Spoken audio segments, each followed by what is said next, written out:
Parang chicharon balat.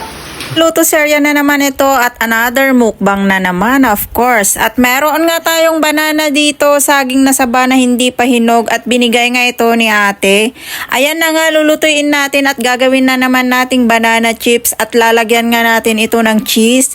Lalagyan natin ito ng flavor, cheese flavor. Sisimulan na nga natin sa pagbabalat nitong mga saging at kung ayaw nyong mamantsahan yung mga kamay nyo or madagtahan ay syempre magsusuot kayo ng gloves. Medyo mahirap-hirap ngang balatan itong mga saging na saba na hindi pa hinog at mahala na kayo kung anong diskarte nyo basta mabalatan itong mga saging na ito. Kung pwede nga lang kainin pati balat ay ipriprito ko na rin para hindi na ako magbabalat, o diba?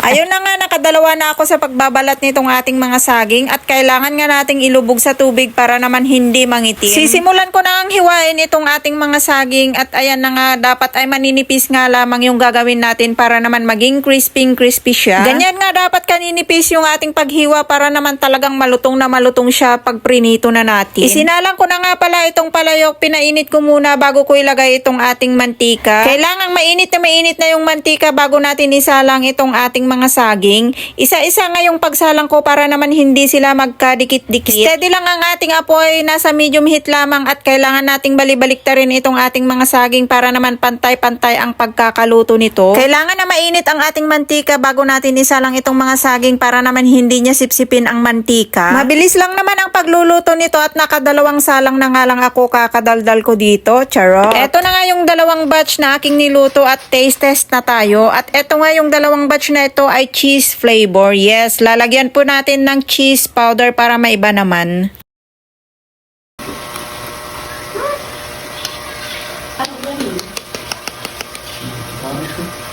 Masarap nga po itong cheese flavored na banana chips guys, kaya naman itry nyo na. At kung mahilig kayo sa sour and cream ay pwede din ito dahil masarap din ito. Wala nga lang akong powder kaya naman cheese lang ang meron kaya ito na lang yung gagawin ko. At yung natira naman ay classic flavor lamang, yung sugar lang yung ilalagay natin.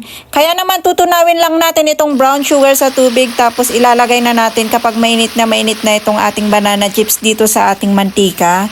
Ayan, ilalagay lang natin hanggang sa wala ng tunog-tunog na parang tumatalsik-talsik. Tapos kapag hinango na natin ay kailangan natin itong alug-alugin para naman hindi sila magkadikit-dikit. Hayaan lang muna natin ito para naman mag-settle ang sugar niya. Daputa cheese flavor, da marabutit nga na nga. Day-day ito inabati ni Jay cheese ko, cheese flavor. Video ata.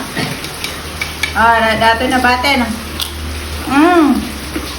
Alat ka. Ito naman. Sweet. Focus mo.